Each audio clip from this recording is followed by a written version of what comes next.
सभी का स्वागत है। मैं हूं इस वक्त टीम ओमी कलानी के ओमी कालानी जी के साथ। आज उल्लासनगर शहर की हालत हम सबने देखी है। कोरोना की वजह से अगर हम बात करेंगे वर्स्ट जो देख सकते हैं, उल्लासनगर शहर की हालत हो चुकी है, कई केसेस बढ़ रहे हैं। अगर हम प्रशासन की बात करें तो प्रशासन ने भी कहीं ना कहीं चुप्पी साधे हुए हैं। हॉस्पिटल्स में महात्मा ज्योतिबा फुले जो हेल्थ आरोग्य योजना है वो लोगों को नहीं मिल पा रही है प्राइवेट हॉस्पिटल्स में। साथ ही साथ काफी लोगों की यहाँ पे कंप्लेंट्स आ रही है कि बिल्स जो प्राइवेट हॉस्पिटल्स है वो बहुत ज्यादा बिल्स दे रहे हैं और ना ही लोगों को अच्छी फैसिलिटीज मिल पा रही है। अगर किसी बिल्डिंग को सील किया जा रहा है वो भी सिर्फ नाम के मात्र सील किया जा रहा है, ना ही किसी कोरोना ग्रस्त जो बिल्डिंग है वहां पे ना ही कोई सर्वे हो रहा है, ना ही सैनिटाइजेशन प्रॉपरली हो रहा है। इसी संदर्भ में हमने देखा है कि आज शहर के हर एक नेता और पॉलिटिशियन ने चुप्पी साधी है और कोई आगे आकर बात नहीं कर रहा।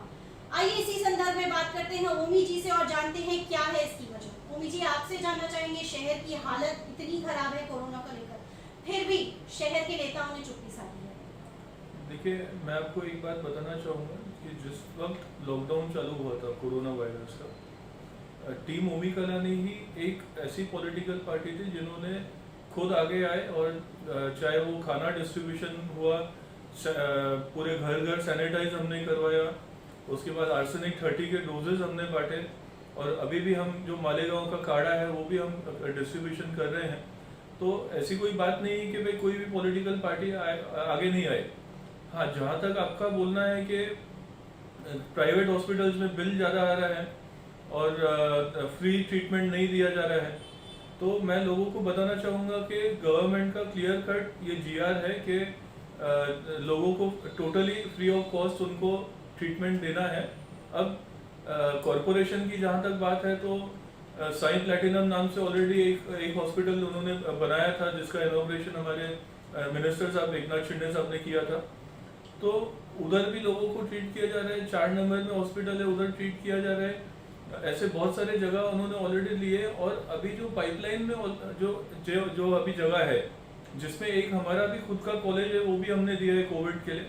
तो ऐसे बहुत सारे जगह अभी 1400 बेड्स का एनी मोमेंट रेडी हो जाएगा हमारे यहाँ पे और वो जो है वो फ्री ऑफ कॉस्ट हो जाएगा। अब तकलीफ कहाँ आ रही है कि बहुत सारे लोग हैं जो अफोर्ड कर सकते हैं, तो अगर उनको कोरोना पॉजिटिव होता है तो वो पहला ऑप्शन क्या चूज करेंगे, वो बोलेंगे हम सरकारी हॉस्पिटल में क्यों जाएं, तो उनको प्राइवेट हॉस्पिटल लगते हैं। अभी प्राइवेट हॉस्पिटल उनको सेपरेट कोई ट्रीटमेंट उनको देना होता है तो उसके चार्जेस उनको बेयर करने पड़ेंगे। लेकिन मैं लोगों को यही अपील करूंगा कि हमारी जो सरकार की तरफ से जो प्रोवाइड किया गया है वो बहुत अच्छा सिस्टमेटिकली वे में प्रोवाइड किया गया है और वो टोटली फ्री ऑफ कॉस्ट है। किसी भी कोई भी तकलीफ होता है तो उसमें हिचकिचाई नहीं और बिल्कुल सरकारी हॉस्पिटल में जाके वो एडमिट हो सकते हैं। जी, अगर आप बात कर रहे हैं प्राइवेट हॉस्पिटल्स की, तो अभी हाल ही में एक केस आया था जहाँ कैशलेस ट्रीटमेंट उस डॉक्टर और हॉस्पिटल द्वारा नहीं दी गई थी और कहा गया था कि पेशेंट को आप कोविड-19 पॉजिटिव पेशेंट को डिस्चार्ज कर लेकर जाइए अगर आप चाहते हैं, विच इज इलीगल। तो इसके बारे में आप क्या कहना चाहेंगे? जी, वो मेरे ही दोस्त हैं, जो भी आपने वॉइस रिकॉर्डिंग जो सुना होगा वो मेरे दोस्त है और वो रिकॉर्डिंग वायरल करके वो मेरे पास ही आए थे। तो ये जो अभी जो चेन बना है डॉक्टर्स का या कुछ भी मैनिपुलेशन चल रहा होगा ऐसा मेरा अंदाजा है, तो ये एकदम गलत है और गवर्नमेंट का क्लियर कट ये जीआर है कि इवन प्राइवेट हॉस्पिटल्स हो उनको भी फ्री ऑफ कॉस्ट लोगों को ट्रीटमेंट देना है। और मैं कमिश्नर को कल ही मैं ये लेटर दे दूंगा कि ये इम्प्लीमेंट होना चाहिए इमीडिएटली। जी, आपको क्या लगता है प्रशासन भी कहीं ना कहीं कमजोर पड़ी है कोरोना को लेकर शहर में? नहीं, देखिए, अभी मैं डे 1 से ये बोलता रहा कि उल्लासनगर में एक भी केस आएगा तो वो आग की तरह फैल जाएगा और जो हुआ भी फर्स्ट 27 डेज में हमारा जो पहला केस आया था वो पहले 27 दिनों के बाद आया था। उसके बाद ऐसी हालत हो गई थी कि वे केसेस 300 तक अचानक जंप हो गए थे। तो ये जो number of cases immediate jump होना, तो उसके लिए प्रशासन रेडी नहीं थी। हमें ये लग रहा था कि वो स्टेप बाय स्टेप धीरे धीरे बढ़ेगा, लेकिन ये सडन जंप हो गया तो अचानक से इतना सारा लोगों को ट्रीट करने का फैसिलिटीज देना प्रैक्टिकली पॉसिबल नहीं था। तो उसी वजह से इवन मैंने खुद भी जो उल्लासनगर के लोकल डॉक्टर्स हैं मैंने उनका भी मीटिंग लिया, मैंने उनको भी रिक्वेस्ट किया, वो लोग अपने हॉस्पिटल्स बंद करके बैठे थे कोविड की वजह से। मैंने उनको भी रिक्वेस्ट किया कि कम से कम आप हॉस्पिटल ओपन करिए, लोगों को ट्रीटमेंट मिलना चालू हो जब तक प्रशासन हमारी सक्षम हो जाए इतने लोगों को ट्रीट करने की। और आज हमारे प्रशासन जो है उनकी तरफ से 1400 बेड्स का हॉस्पिटल जल्दी बनने वाला है, जिसमें 400 से कुछ ज़्यादा ऑक्सीजन विद ऑक्सीजन बेड्स होंगे और बहुत फास्ट चलो। और अभी जो नंबर ऑफ केसेस है वो बहुत रिड्यूस हो गए हैं, तो अभी ऐसे में लोगों को प्राइवेट हॉस्पिटल जाने की ज़रूरत नहीं पड़ेगी। बेड्स एम्प्टी होते जा रहे हैं और नए बेड्स भी बन रहे हैं, तो लोगों को किसी को भी प्राइवेट हॉस्पिटल नहीं जाए और हमारे सरकार की तरफ से अच्छी फैसिलिटीज दी हुई हो।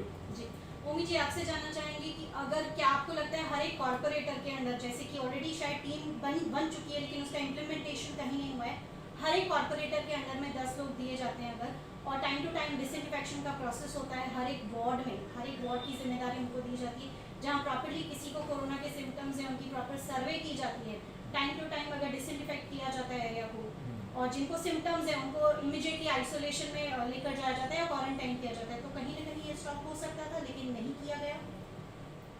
देखिए मैंने जैसे बताया कि जो सडन नंबर ऑफ केसेस जो बढ़े, तो पहले क्या है थोड़े थोड़े केसेस बढ़ रहे थे तो कोई पॉकेट सील कर रहे थे।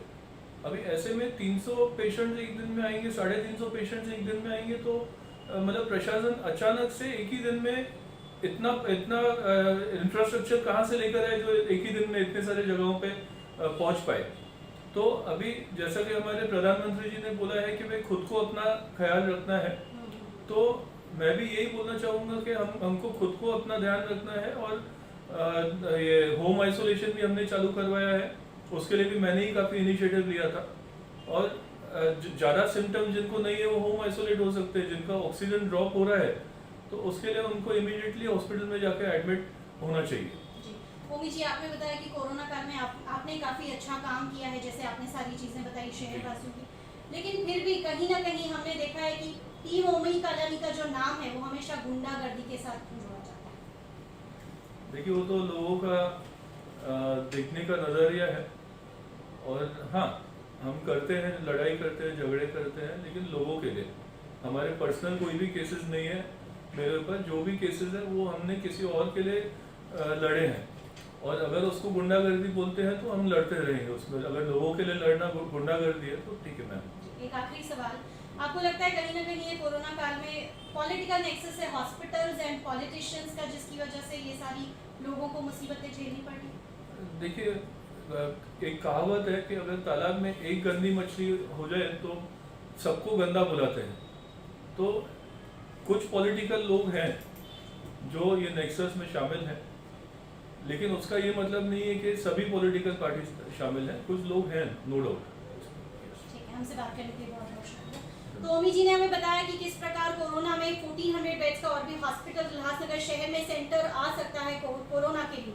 तो देखना ये है किस प्रकार उल्लासनगर प्रशासन, जो पॉलिटिकल जो लोग हैं वो किस प्रकार कोरोना को कंट्रोल कर सकते हैं शहर में। धन्यवाद।